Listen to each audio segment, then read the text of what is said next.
दोस्तों नमस्कार। कांग्रेस के ऊपर एक और मोदी सरकार की एक स्ट्राइक हो चुकी है कि जो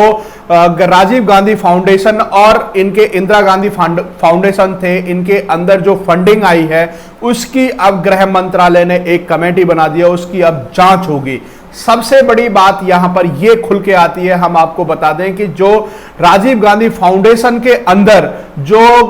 चीन से जो 90 लाख रुपए आए थे और जो पीएनबी राहत कोष से इन्होंने फंड में पैसे 100 करोड़ ट्रांसफर कराए थे। सबसे बड़ी बात यह है कि आज से पहले किसी को यह नहीं पता था कि राजीव गांधी फाउंडेशन है तो वो करता क्या है। सबसे बड़ा सवाल यहां पर यह खड़ा होता है कि इन्होंने सिर्फ उस फाउंडेशन से अपने घर को बढ़ाया और अपने घर के लिए इन्होंने उसमें पैसे ले ले करके इन्होंने अपना स्वार्थ होता है वो पूरा किया। सबसे बड़ी बात यहां पर यह आती है कि इनकी जो फंडिंग है राजीव गांधी फाउंडेशन या फिर इनके साथ जो इंदिरा गांधी फाउंडेशन और भी फाउंडेशन इन्होंने बनाए हैं, जो इनके एनजीओ हैं, उसके अंदर जो फाउंडेशन में पैसा लिया जाता है वो किन किन लोगों से लिया जाता है। जैसे कि आपने देखा कि मेहुल चौकसी जो भगोड़े हैं, जाकिर नाइक भारत में बैन है, ऐसे लोगों से इन्होंने फंडिंग ली। अब ये सबसे बड़ा सवाल ये खड़ा होता है कि जिस समय मनमोहन सरकार में जब ये फंडिंग ले रहे थे तो इन लोगों को क्या लाभ दे रहे थे। सबसे बड़ा सवाल ये भाजपा उठाती है और जेपी नड्डा ने भी कई बार सवाल ये खड़े किए हैं कि जो राजीव गांधी फाउंडेशन है उसमें इतनी मोटी रकम लेकर के इन्होंने इतने बड़े बड़े जो माफिया हैं, जो भगोड़े हैं, जो पैसा लेकर के जो भाग चुके हैं, उनसे ये पैसा लेकर के उनको क्या लाभ दे रहे थे। दूसरी बात अगर हम यहां पर करें तो यहां पर एक और सबसे बड़ा खुलासा यह होता है कि इन्होंने बड़ी बड़ी जो कंपनियां हैं उनको भी नहीं छोड़ा, उनसे भी इन्होंने पैसा राजीव गांधी फाउंडेशन में डोनेशन के नाम पर लेते रहे और उस डोनेशन के पैसे को इन्होंने कहां लगाया, अब उसकी पूरी जांच जब ईडी की एक कमेटी बनी है वो करेगी तो अब पर्दाफाश होगा। राजीव गांधी फाउंडेशन के नाम पर और इंदिरा गांधी जो आयरन लेडी इंदिरा गांधी के नाम से सभी लोग जानते हैं, उनके नाम को भी इन लोगों ने नहीं छोड़ा और उनके नाम को भी ला करके इन्होंने यहां पर घसीट दिया और उसके अंदर भी जो एक बड़ा भ्रष्टाचार का एक अब देखना बाकी ये रह गया है कि जो राजीव गांधी फाउंडेशन और इंदिरा गांधी फाउंडेशन में इन्होंने जो पैसा लिया है और वो पैसा इन्होंने कहां यूज किया है, कैसे कैसे इन्होंने पैसा कहां कहां से लिया है, दर पर दर सारी चीजें खुल करके सामने आ जाएंगी। दूसरी बात अगर हम करें तो यहां पर जो हमारा दुश्मन देश चाइना है उससे भी इन्होंने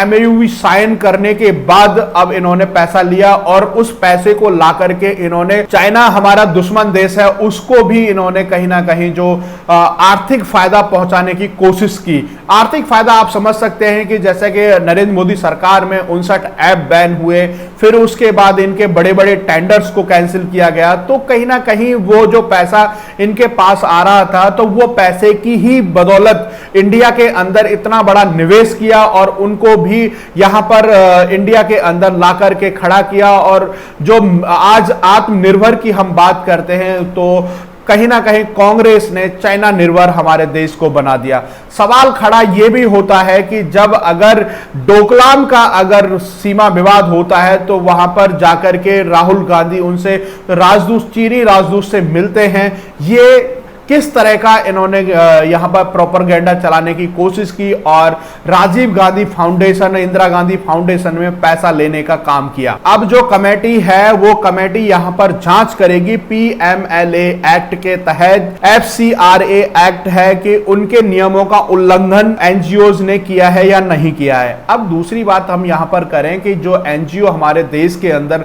काम करते हैं उनके काम दिखाई भी देते हैं और ग्राउंड लेवल पर वो लोगों की जानकारी में भी रहता है कि ये एनजीओ इस तरह के काम कर रहे हैं। तो कहीं ना कहीं राजीव गांधी फाउंडेशन या इंदिरा गांधी फाउंडेशन ये कभी दिखाई भी नहीं दिए, ये केवल और केवल एक परिवार को चलाने के लिए इन्होंने ये फाउंडेशन खड़े किए और उसी फाउंडेशनों की बदौलत आज सोनिया गांधी, राहुल गांधी हैं, वो एक अमीर की श्रेणियों में गिने जाते हैं। दूसरी बात अगर हम यहां पर करें कि जो नरेंद्र मोदी सरकार 2014 में आई थी तो उस समय यहां पर बहुत सारे एनजीओज और फर्जी कंपनियों को बंद किया गया था। तो कारण यही रहा होगा कि जिस तरीके से ये राजीव गांधी फाउंडेशन इतने बड़े परिवार का और इतने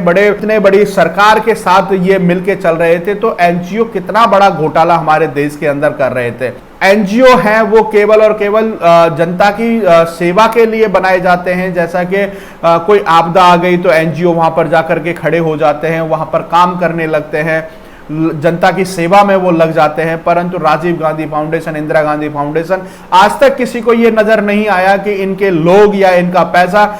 किसी सुनामी या आपदा में कभी काम आया होगा। जैसे कि अभी अम्फान आया उड़ीसा के अंदर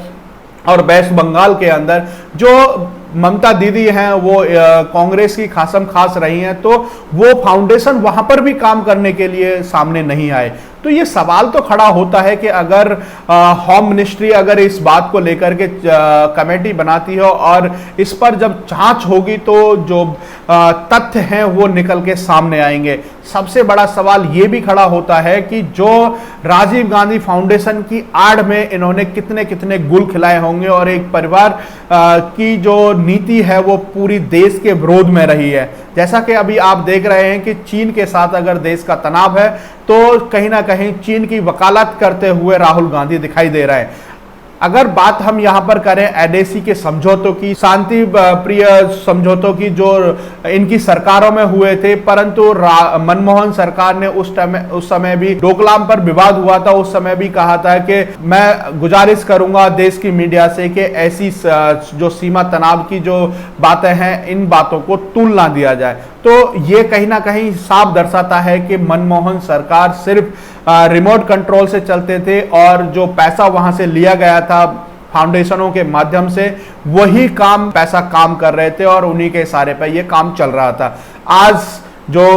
होम मिनिस्ट्री की जो एक कमेटी बनी है अब इस पर जांच करेगी और जांच करने के बाद जो तथ्य सामने आएंगे उससे देश के सामने बहुत बड़े खुलासे होने वाले हैं और कांग्रेस परिवार की सारी पोल खुल जानी है। इस पोल को खुलने के बाद देश की जनता के सामने ये चीजें आ जाएंगी कि किस तरीके से देश के पैसे को इन्होंने उड़ाया और किस तरीके से इन लोगों ने इस पैसे का मिसयूज किया। आप अगर जानते होंगे कि पीएम राहत कोष जो बनता है वो केवल और केवल जनता का पैसा होता है या फिर जो कोई आपदा आती है तो यहां पर सरकारी कर्मचारियों से आग्रह किया जाता है, वो डोनेशन के नाम पर वो पैसा पीएनबी राहत कोष में लिया जाता है। इन्होंने वो जनता के पैसे को भी नहीं छोड़ा और उस पैसे को भी कहीं ना कहीं मनमोहन सरकार के माध्यम से उस पैसे को राजीव गांधी फाउंडेशन में इन्होंने मूव कराया। 100 करोड़ का आंकड़ा है, ये छोटा मोटा आंकड़ा नहीं है और ये तो अभी एक पॉइंट खुल करके आया है और जब ये ईडी की जांच करेगी तो पता नहीं कितनी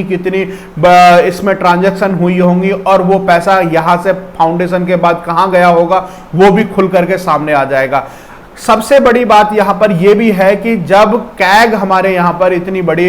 एक संस्था है वो अगर जांच करती है, सबका ऑडिट करती है, तो राजीव गांधी फाउंडेशन या इंदिरा गांधी फाउंडेशन का क्यों नहीं ऑडिट कराया गया? ये सवाल तो लाजमी है कि और देश की जनता ये पूछना भी चाहती है कि कैग अगर जब इतनी बड़ी संस्था है और जो एनजीओज हो या सरकारी संस्थाओं के जो भी ऑडिट होते हैं उनको अगर कैग करता है तो फिर राजीव गांधी फाउंडेशन और इंदिरा गांधी फाउंडेशन इससे कैसे अछूते रह गए? क्या ये रिमोट कंट्रोल की जो सरकार थी उसकी सह की वजह से ये कैग ने इस पर ऑडिट नहीं किया? अगर ऑडिट कर दिया गया होता तो कहीं ना कहीं वो पोल भी खुल जाती कि ये पैसा कहां से और कहां जा रहा है। तो अगर हम बात करें कि यहां पर जो राजीव गांधी फाउंडेशन और इंदिरा गांधी फाउंडेशन के अंदर कितने बड़े बड़े लोगों को इन्होंने किस तरीके से उनसे पैसे लेकर के फाउंडेशन में डोनेशन कराया होगा। इस फाउंडेशन के अंदर Godrej foundation, Tata steel limited, TVS motors, Bharatiya foundation, Jindal steel and power limited, Max India foundation आदि प्रमुख वर्ष 2014 में यूपीए सरकार में सत्ता गंवाने के बाद से कॉर्पोरेट जगत कांग्रेस पार्टी की संस्था राजीव गांधी में मोटी मोटी रकम दान देने के लगातार रुचि दिखा रहे थे। अब अगर इन बड़ी बड़ी कंपनियों की अगर हम बात करें जैसे कि टाटा स्टील हो गया, फिर या गोदरेज हो गया या फिर मेहुल चौकसी हो गए जो देश के सबसे नंबर 1 भगोड़े हैं जो पैसा लेकर के भाग गए मनी लॉन्ड्रिंग के मामले में, तो तो अगर इतनी बड़ी बड़ी कंपनियों को ये डोनेशन के नाम पर अगर इनको पैसा, इतने मोटी मोटी रकम ये डोनेट करते हैं, तो कहीं ना कहीं ये राजनीतिक या फिर जो सत्ताधारी पार्टी थी वो इनको कहीं ना कहीं अंदर खाने इनको लाभ भी पहुंचा रही होगी। तो ये सवाल तो खड़ा होना है, जनता जानना भी चाहती है कि ये फाउंडेशन अगर डोनेशन ले रहे हैं तो इन्होंने ये पैसा लगाया कहाँ, जनता की सेवा में कैसे पहुंचा, ये आज तक अभी किसी के सामने आया नहीं है। अब ईडी जब जांच होगी, ईडी की जब जांच होगी तो अब ईडी की जांच में पता चलेगा कि जैसे पी चिदम्बरम साहब ने कहा था कि 9 करोड़ की गोभी मेरे बालकोनी में उगती है, तो इस तरह के पेपर्स इन्होंने दिखाए थे, तो ईडी ने उसका भी खुलासा किया था। अब इनके भी बड़े बड़े खुलासे होने वाले हैं और ये समय दूर नहीं है कि जो जिस तरीके से बेल पर ये माँ बेटे बाहर है, तो हो सकता है इस केस में भी इनको झेलना पड़ेगा ये इस तरह की जो चीजें हैं। कानूनी कार्रवाई जरूर होगी। गृह मंत्रालय ने अब अपनी कमर कस ली है। आप हमारे साथ जुड़े रहिए। जय हिंद, जय भारत।